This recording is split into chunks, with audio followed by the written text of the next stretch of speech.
কি কোনো নিরপেক্ষতা থাকবে? সেই পুলিশ বাহিনীকে কি তার পেশাদারিত্বের মধ্যে থাকতে সরকার দিয়েছে? সরকার এই পুলিশ বাহিনীকে, বিডিআরকে, সামরিক বাহিনীকে তাদের নিজ নিজ পেশাদারিত্বের বাইরে এনে সাধারণ ছাত্র সমাজের বিরুদ্ধে লেলিয়ে দিয়েছে। এই যে চরম অগণতান্ত্রিক, এই অগণতান্ত্রিক পদ্ধতির, অগণতান্ত্রিক কার্যক্রমের বিরুদ্ধেই আমরা আজকে মাঠে নেমেছি। আপনারা জানেন বাংলাদেশের সংবিধানের 33 অনুচ্ছেদে আছে, কোনো ব্যক্তিকে যদি কোনো সরকারি বাহিনী কোনো প্রয়োজনে, আইনানুগ প্রয়োজনে তার হেফাজতে নেয়, তাহলে সর্বোচ্চ 24 ঘন্টা তাকে সেখানে আটক রাখতে পারে।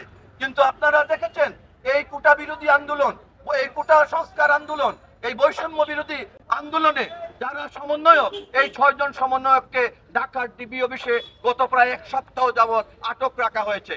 গতকালকে বাংলাদেশের হাইকোর্ট বলেছে ডিবি অফিস জাতির সাথে, দেশের জনগণের সাথে মাস্কারা করছে। এই যদি হয় অবস্থা, তাহলে সংবিধান থাকলো কোথায়? বাংলাদেশের সংবিধানে আছে প্রত্যেকটা নাগরিকের চলাফেরার অবাধ অধিকার রয়েছে, কিন্তু আজকে কারফিউ জারি করা হয়েছে অনির্দিষ্টকালের জন্য। সেনাবাহিনী তলব করা হয়েছে যে আইনে, সেই আইনের নাম হচ্ছে ফৌজদারি কার্যবিধি।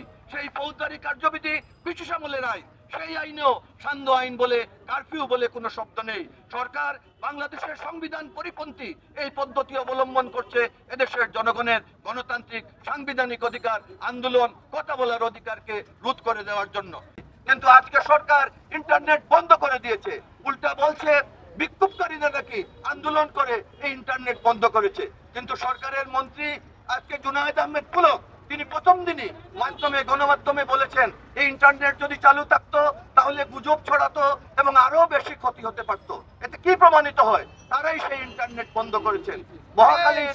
মহাখালীর যে ভুইয়া ভবন, যেখানে এই ইন্টারনেটের ডাটা ব্যাংক ধ্বংস হয়েছে বলে সরকার প্রচার করছে, সেই ভবন কর্তৃপক্ষ বলেছে ডাটা ব্যাংকের মাত্র 30% ধ্বংস হয়েছে। তারা বলেছে এই 30% কারণে সমস্ত বাংলাদেশে ইন্টারনেট বন্ধ করার কোনো কারণ নাই, এবং এই কারণ নাই বলেই এই বন্ধের মধ্যেও সরকারের নিজস্ব ওয়েবসাইট গুলো, সরকারের নিজস্ব তাদের যে ইন্টারনেট গুলো, সেগুলো কিন্তু চালু আছে। সেগুলো যদি চালু থাকে তাহলে জনগণের অধিকারকে, জনগণের তথ্য জানার অধিকারকে খর্ব করার জন্য, বন্ধ করার জন্য, লঙ্ঘন করার জন্যই আজকে ইন্টারনেট বন্ধ করা হয়েছে।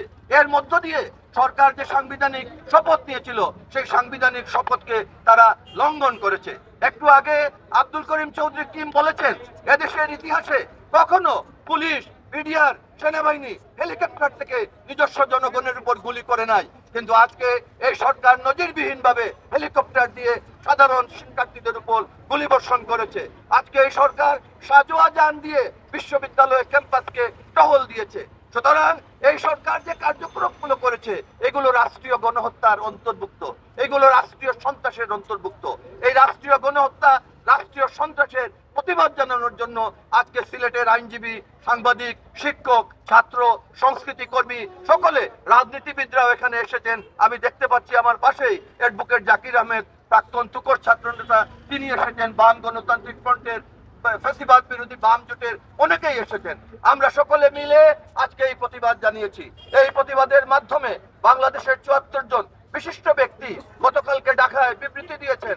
তারা বলেছেন এই সরকারের অধীনে, এই বাহিনীর অধীনে কোনো নিরপেক্ষ তদন্ত হতে পারে না। তারা দাবি জানিয়েছেন জাতিসংঘের তত্ত্বাবধানে তদন্ত হোক। আমরা সেই দাবির সাথে ঐক্যমত পোষণ করছি এবং সরকারের কাছে তীব্র দাবি জানাচ্ছি, যাদেরকে আটক করা হয়েছে অবিলম্বে মুক্তি দেওয়া হোক, মিথ্যা মামলা প্রত্যাহার করা হোক, যাদেরকে তুলে নেওয়া হচ্ছে তাদেরকে ছেড়ে দেওয়া হোক, সেনাবাহিনীকে বেরাকে ফেরত দেওয়া হোক। যে বিডিআর বর্ডার পাহারা দিবে, সেই সীমান্ত আজকে ভারতীয় চিনিতে বিদেশি পণ্যে সয়লাভ হয়ে যাচ্ছে, আর তাদেরকে নামানো হয়েছে আজকে আমার শিক্ষার্থীদের বিরুদ্ধে। তাদেরকে তুলে নেওয়া হোক, নিজ নিজ দায়িত্ব দেওয়া হোক।